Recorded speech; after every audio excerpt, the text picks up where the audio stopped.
Hello and welcome to Misshelved, the podcast that lets lovely readers like you listen in as independent booksellers chat with their favorite authors. I'm your host, Nicole Brinkley, and I'm excited for you to hang out with today's guests, two locals near and dear to my heart. Our bookseller for today is Kelley Drahushuk. Hi, I am Kelley Drahushuk, and I am the owner of the Spotty Dog Books Ale in Hudson, New York. Her ghost hunting partner is Sam J. Miller. Hi, I'm Sam J. Miller, and I am a writer of mostly super gay, mostly science fiction, fantasy, and horror. I live in New York City, and I am from Hudson, New York. Sit back as they talk about growing up in Hudson, ghosts, and what inspires them to keep reading. I just finished The Blade Between. For those that don't know, The Blade Between is set in Hudson, New York. It is a book about gentrification of a small town mixed in with a ghost story. Is that fair to say? I think so. Cool. The first thing I'm going to say is that when reading the book, what was strange for me was reading a depiction of Hudson that was so close in to what Hudson actually is. I was wondering if you actually went through a decision process where you said, I'm going to make it Hudson, but sort of disguise it and not really make it Hudson, or if you just went right in and were like, I am writing this as Hudson, pretty close to what Hudson is. That's a great question, Kelley. But before I answer it, we should tell the story of how we met, right? Because this podcast is not our first conversation. No. So how far back do we go? I thought maybe you would be tired of this story by now because I love this we're in the story. same room together. I'm like, by the way, this really amazing author right here is somebody I used to babysit when they were 8 years old. I think you were 8. That's my best estimate. You were a very precocious, lovely child, and I was not probably the most spectacular babysitter that ever was because I didn't come with like a giant bin of like, here's amazing things we're going to do while I'm here. I didn't babysit very often, so I didn't have those things because I was not a children person, but I liked you and your sister and babysitting for you the best. Awesome. Well, thank you. And I don't remember this, but you say that the first thing I ever said to you was what? Who's your favorite author?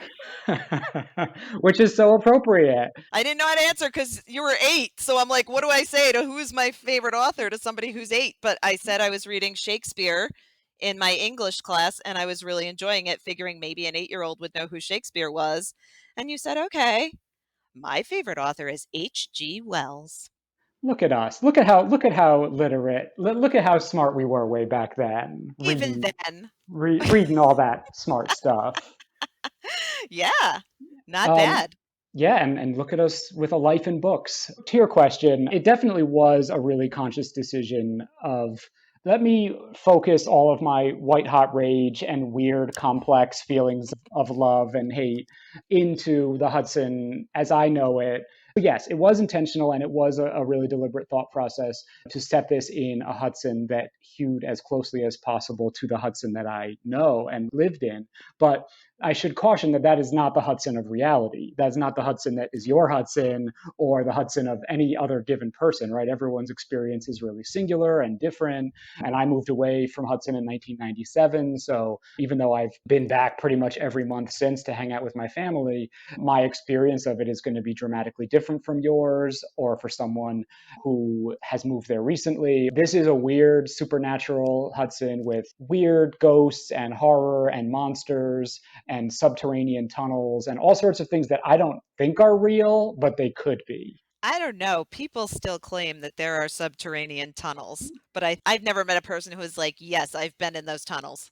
Right. It's one of those things. It's a blessing to grow up in a place that has a mythology and a folklore and lots of cool stories. And I'm sure your family also, like everybody, had a story about the brothels on Diamond Street and, the interactions one would have with the ladies of the night, like my uncle who would be delivering groceries for my grandfather, and Madam would say, would you like to take that out and trade? And he would say, I'd love to, but my dad would kill me. It's a weird, wonderful town that was fun to tap into, even if there are things about it that are less than perfect or troubling. Well, I mean, yeah, but that's probably any town, right? Especially small towns, or maybe not especially small towns, but I'd be reading it and then something would pop up and I'd be like, oh my God, That's exactly what, is in town. It's by name what the thing was in town. And then I'm like, well, okay, so that's weird for me reading this as somebody who lives in Hudson. But then I thought to myself, okay, but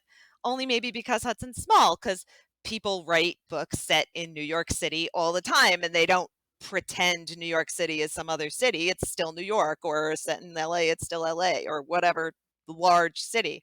So maybe that was just a unique experience to a small town, because I've read other books that were clearly Hudson in disguise, but they call it some other thing. Right, right. The street names are different and the park names are different and the city's name is different, but it's still so obviously Hudson that you're like, oh yeah, sure.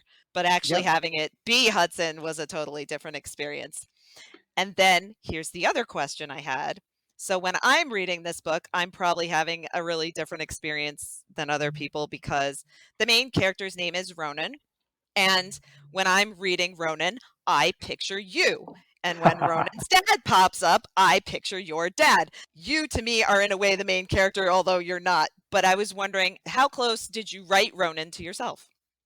Yeah, I mean, Ronan and I have a lot of biographical overlap. There is much of me in Ronan, but I like to think of Ronan as the hot mess version of me. I'm the cool mess. I am like too tired to get into shenanigans. There's lots that I have in common with Ronan, but he is very different than me. I am not Ronan. Ronan behaves in many reprehensible ways and does a lot of things that I would not do. Just as this is sort of like a Hudson whose eeriness has been turned up really far, this is like a fantasy version of myself that is super different, and whose life, even if he does happen to be the son of the town butcher, and even if the butcher shop on 3rd and Warren Street is now an antique shop, or since writing this book, the gym of the Maker Hotel, yeah, that's not me, and that's not my dad, and that's not my mom. There's a certain level to which I wanted to tell like my experience of the town, and that's sort of inseparable from being the butcher's son. I did also want to compliment. I really did enjoy the book. And that's Oh, not thank my you. usual genre, so good for you. But I also enjoyed your other book, Blackfish City. I am curious about some things, if I may.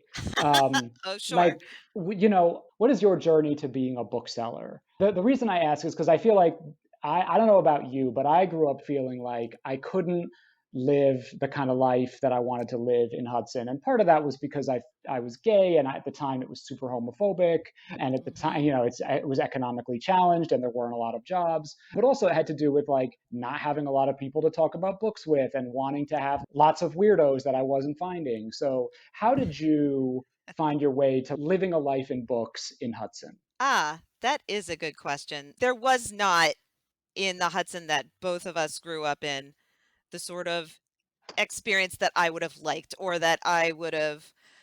There was not really anything that was encouraging me to stay in Hudson, basically. I went away to school. I studied industrial engineering, and I worked in engineering for, oh god, I just missed my anniversary pen and pencil set. I left just before 10 years. Darn it.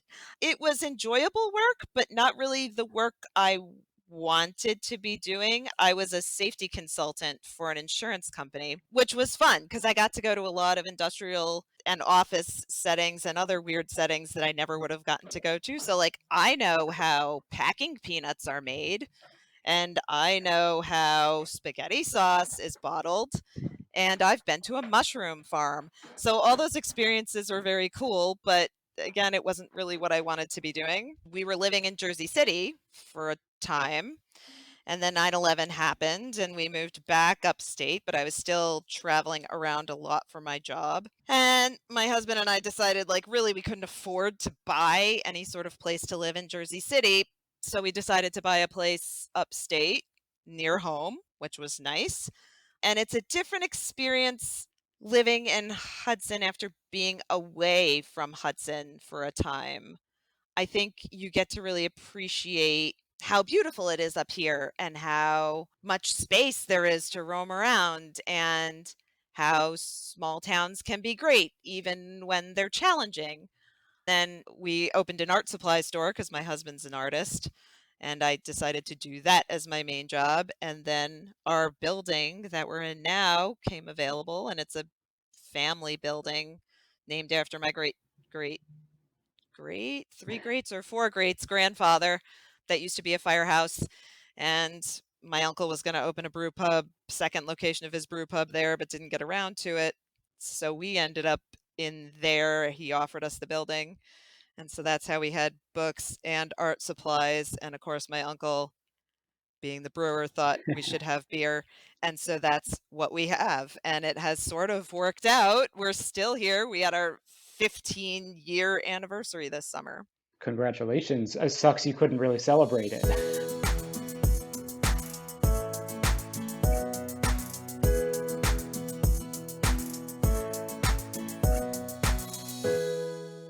I definitely understand what you say about coming back to Hudson after you've been away from it. Like living there, I hated it and couldn't wait to get out. But now when I go back, I love it and I'm happy to be there. So many of the things that made me miserable, I'm cool with now. So it's definitely a weird vibe. What's your favorite and least favorite thing about being a bookseller? Oh, God. In the current situation or in general? Let's do both. The thing I hate about the current situation is that I am still not fully open. Oh God, there's so many things I hate about the current situation. Except which makes me and I don't want to say like, oh, everything is so terrible, because I'm in such a better situation than so many other booksellers that I don't want to sound ungrateful to my situation or like everything sucks, but things are great for me. But as we just discussed, I own my building. So I don't have rent hanging over my head like so many others do. But yeah, doing curbside and delivery and mail is really much more difficult than allowing people to just come into your store and be like, hey, I found this book and I want to buy it. And then you ring them up and then they go away and it's very nice and you talk to each other. So although people have been wonderful to me during this time and have continued to buy books from me, have continued to work with me, and I feel extensively lucky. What do I love most about book selling? There's so many things to love. I mean, you get to read books before everyone else reads them. You That's know when pretty every great. book is coming out. You get things in the mail every week, and it almost feels like, yay, presents for me just showed up in the mail. Look, and you get to open the box, and there's all kinds of amazing things in there. Book selling is fun. Not to say there's not challenges, but it's a lot of fun. I keep coming back to this as a really actually fascinating thing about how Hudson has changed, because I don't know if you remember Bookland, Of course I but do. but Hudson had a bookstore called Bookland for folks who don't know Hudson for many years, and I worked there when I was in high school making a minimum wage, which at the time was $4. Not that it's significantly higher than that now. Yeah. And I, like at the time, Bookland, I always estimated that about 70% of Bookland's revenue came from pornographic magazines, Right. because it's probably not accurate, but we did sell a lot of them, and we were the only place in the county, to my knowledge, that had them. And this was pre-internet, so Yeah. whatever. And they struggled and they went out of business. And I think the economics of running a bookstore and having a space where people who love reading can go and talk to people who love reading and can find books, it didn't work then. And I am sure that y'all are not without your challenges, and every small business is a struggle. So I'm sure it's not easy street for you, but the fact that there's a bookstore in Hudson that is doing amazing stuff and running great events and selling cool books is such a beautiful thing to me, and makes me really happy. So First um, of all, I will just say that I loved Bookland, and I do remember their magazine section being vast. yes, I don't yes. know about the pornographic stuff because I was a kid, but I used It to was right. It love. was it was right by the cash register, so that we could keep an eye on people. But who wants to keep an eye on that? So there would be, like, I don't know why, but we would be working the late shift, like closing the place all alone late at night, while people spent 45 minutes standing 2 feet away reading pornographic magazines. It was not. I did love the bookstore, but it was frequently terrifying. But yes, it was a cool bookstore, and I'm happy that there's something now. I mean, it's different now, right? Bookland was like pretty strictly books and more books with maybe a Yep. few things as a sideline. So Spotty Dog is primarily books, but also gifts and stuffed animals and t-shirts and journals and a whole art Alcohol. supply section and alcohol, which clearly like is a great markup as opposed to books, which are a terrible markup. All those things together, I mean, you can't walk into just a straight up bookstore anymore. I haven't been in one in a long time where they're not doing other things to support the books. It's too hard. The markups are too bad, and too many people are used to buying things not at bookstores anymore. But it's a living. Yep. It's a beautiful living. It's a beautiful living. It's a beautiful part of the ecosystem of books. I love it.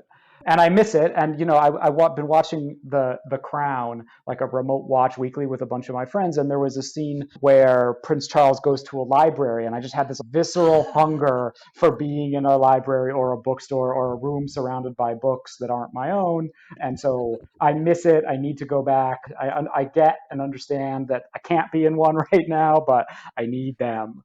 Well, you know, some you can, some you can't. Mine will open back up at some point. I'm not really concerned for me. I'm fine. My staff has been my main concern through this whole thing. And they have issues. They have kids in school. They have other sicknesses or things that cause them to not be able to be in the store. And I get that. And I want to, you know, be respectful of that and do the best I can at this point. I would like to keep the people I have working for me healthy as well as myself. So there you go. Are there any books besides The Blade Between that have been getting you through lockdown life? Any recent discoveries or books that you've fallen in love with? Well, the books that we have sold tons of is the new Elena Ferrante, because people love Elena Ferrante. So that's The Lying Life of Adults. We've sold a bunch of Vesper Flights. We've sold a bunch of Cast, because everybody's reading Cast right now. That's Oprah's book club pick. And we have sold a lot of children's books, which of course is great because I love children's books. And now that I have children, I have an excuse to read children's books more often than I normally would. Book 4 of the Wizards of Once series, and I can't wait. Because it's the concluding book, and that is Cressida Cowell's. It's a quartet, it's 4 books. I thought book 3 was going to be the last book, but no. So I have one more book that I've been waiting a whole year for, and that book was our Halloween costumes last year, me, my kids, and my husband. It's Harry Potter this year. My kids just read all of them. Wow. Well, I read it to them. Then we watched all the movies. Then my oldest read all the books again, and now she's reading them a 3rd time. Oh my Lord. So, I know. That's commitment. The commitment that only a child can have. Like, I remember reading books over and over again. Now I'm like, I have so many other books to read. I would love to just reread this book I love. I have been trying to make space for that, actually, and it's been pretty amazing to reread books I love. I'm getting ready to reread because my kids have agreed I can read it to them, which is great because they're going on 12 and 9, and they still let me read to them and still enjoy it. Good mom. I love reading out loud, and my kids say I'm good at it. So I'm getting ready to reread The Lion, the Witch, and the Wardrobe. Ooh, fun. Which was my favorite when I was 10. So not that much younger than my oldest and not that much older than my youngest. And I just remember going to the Hudson Library and taking them out one by one by one, reading the whole series and being so sad when I was done because I was like, there's not any more of these books to read. What am I going to do? Yep. So I can't wait. I'm interested to see the difference between reading it as a 10-year-old and reading it as a 50-year-old. Yeah, and the difference between them experiencing it as 9 and 12-year-olds now versus your experience of it as a 10-year-old, you know, back in the past when we had different, you know, like books were so different. Like we didn't have Harry Potter as like a gateway drug. We didn't have all this stuff. So people coming back to the classics, you know, the classics change as we change. Yeah, I suppose so. But that said, people have been buying a lot of classics. Nice. Because I think when you can't just walk in and like find something, you're like, oh, I've always meant to read XYZ book, and that's the book that you go, do you have that? And of course I have it because it's a classic. So right. Lots of Roald Dahl, lots of Harry Potter. I've sold a ton of that. Ursula Le Guin, you know, tons of things that people meant to read and haven't. Right. So yeah. So that's been cool too. Awesome. Yeah. So what are you working on right now? What's next? So The Blade Between will be my fourth novel, and it will be my fourth novel in 4 years. So I'm trying to chill out a little bit because the pace of writing and promoting a novel a year is intense. Right now, I am really excited about a graphic novel that I am pitching or developing a pitch for because I love graphic novels and Me I too. have long wanted to do one. So I'm in an exciting place with figuring that out. So that is fun. And it is a new project and a new challenge and something that I think will be very different from my process before. So I'm giving myself permission to chill out and not feel like a day without writing is a day sunk further into the swamp of irrelevancy. I'm giving myself permission to chill out and think about my next project more, which we'll see if that is disaster for my creative process or the key to achieving something even more awesome. Are you doing the graphics for this graphic novel as well, or somebody else? I do like to illustrate, but I am not up to the task. I will definitely not be the lead illustrator on it. While I have artists I would love to work with, I think we're probably just going to try to find a home for it and rely on the publisher to connect us with an awesome artist. Who is your dream illustrator? Oh, so there's a Japanese illustrator named Mentaiko who publishes these pretty amazing but very explicit gay manga like shorts who I am obsessed with and who I would love to work with. I feel like he's a bit of a rock star and I'm not sure I can. That is my fondest wish, but sometimes when wishes don't come true it's because something even more amazing was meant to happen instead. Exactly. And there's so many rock stars that are illustrating right now. I mean, graphic novels are just the thing. I think everybody's reading them. Yeah, they're beautiful, they're fun, they tap into storytelling muscles and reader sort of like, viewer slash reader muscles that aren't typically touched by conventional novels. It's what my kids prefer to read above all else, which is why I'm always shocked that my daughter's rereading Harry Potter because, I get so many books at the store where I bring it home and I'm like, you need to read this. And nah. And they read the ones that they've read, which are all graphic novels. We have tons of them. I'm looking at a bookshelf right now full of them. And they'll just read them over and over and over again, which, people come into my store all the time and are like, I want a book for my child. I'm like, oh, my kid is the same age as your kid. They're reading this. But it's a graphic novel. It'll be done in 5 seconds. I don't want to buy that. I'm like, literally the graphic novel is the gift. Keeps on giving. They will read it 20 times if they love it. They'll probably read it more than that. Right. They'll spend more time reading it than they would if it was a novel. It'll just be Novel. multiple reads. Oh my God, so many. If they're at all like my kids, many multiple reads. And they're great. I don't think they're throwaway books even. I think they're just beautiful.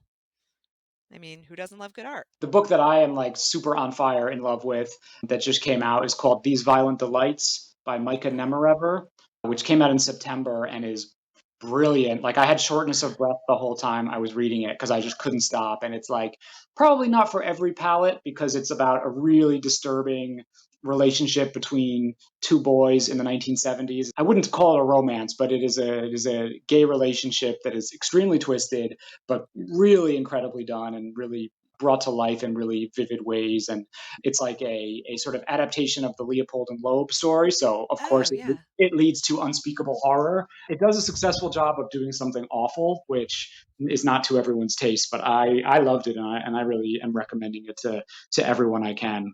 Oh, nice. For me, during this time, I'm having a hard time reading things that are difficult. Yeah. Yeah. I'm really like, I would rather have something that's fluffy. What is your quarantine reading? Because like, yeah, I feel like everyone's habits have adapted slightly. Like, what are you reading? Slightly. What's But fluffy? I now that I've said that, I'm in the middle of like 3 books, which I usually don't do. So maybe it's just I have a scattered attention span or something. But it's just that I've been grabbing things as I go out the door to go to like take my guinea pig to the vet or to go get blood work done for my regular thing or like to go wherever. And so it's just like whatever book I happen to grab. And so one book that I'm in the middle of that I love is something that was a graphic novel that my daughters are reading, which was laying around, but it's called When Stars Are Scattered.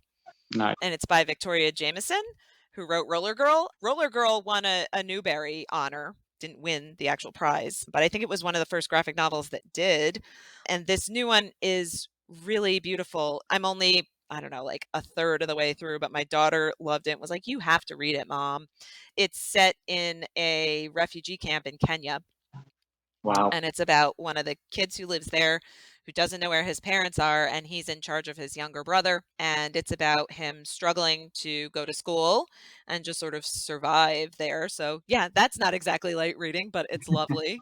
Awesome. The three I'm going to tell you I'm reading are not like light reading, so I don't know what I'm talking about actually. But I'm also reading Stakes is High by Michael Denzel Smith, who wrote, oh, what was his other one? Oh, Invisible Man Got the Whole World Watching. It's just kind of essays that are really wonderfully written and really make you think. And then I'm reading a book called The Five, which is the untold lives of the women killed by Jack the Ripper. Wow. So, yeah, I'm reading things that are totally not fluffy right now. So I clearly don't know what I'm talking about. There you have it. Well, I mean, my quarantine shift has been to horror. Like, I've always read a lot of horror, but lately I find that it's the bulk of my reading. Nothing else really resonates. Nothing else feels true anymore. It's like, All right, um, fair. like, and I get that one could want to read fluff, but find oneself helplessly riveted to the horror, just as one is to the headlines or Oh, whatever yeah. atrocities are coming through the Twitter sphere on any given day. Yeah, no, exactly. I'm trying to just like unplug and not really pay any attention to or pay Yep. minimal attention to the news because it's all so stressful to me that I just can't do it.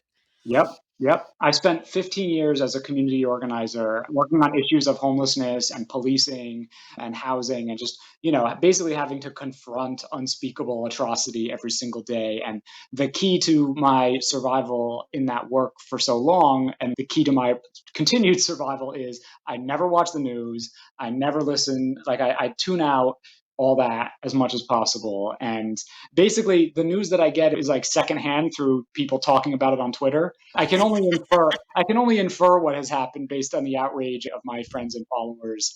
It's important to stay informed, but sometimes being informed means being enraged. And I understand that things are messed Yes. up in a way that doesn't require me to learn each day, each new litany of the new ways that everything is messed up. Right. Of like more of the same, but more horrible somehow. Right, right. Yeah. No. I mean, I don't do enough community organization, but I volunteer.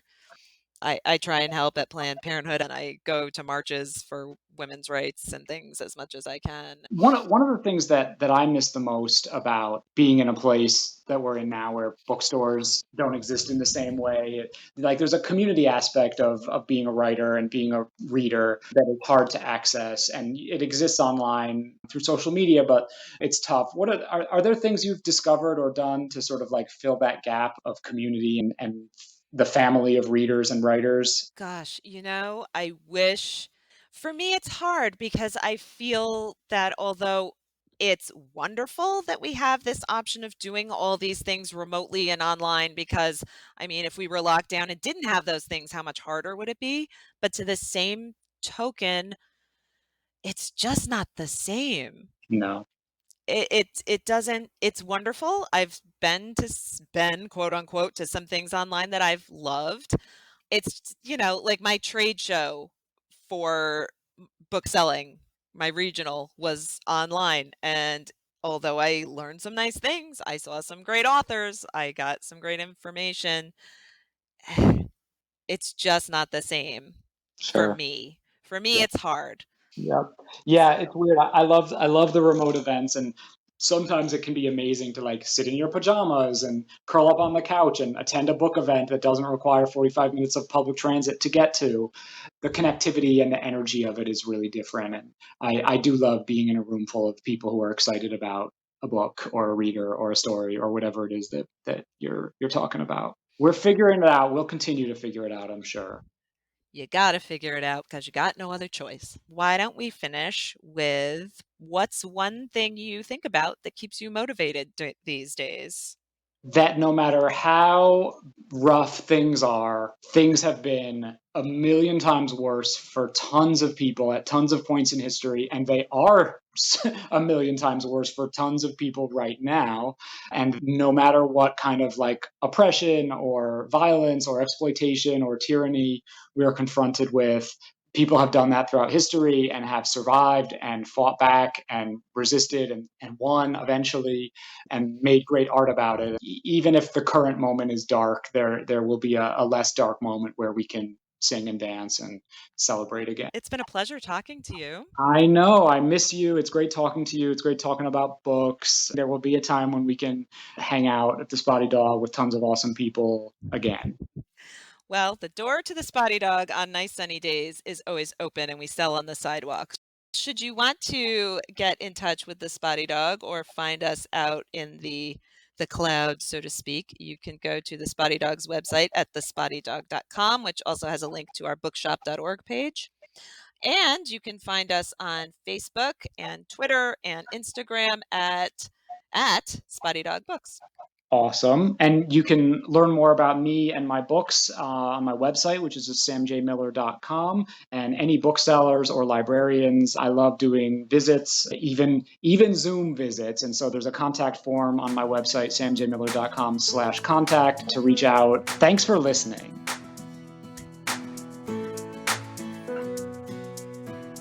If you liked today's episode, don't forget to rate, subscribe, and tell a friend about Misshelved.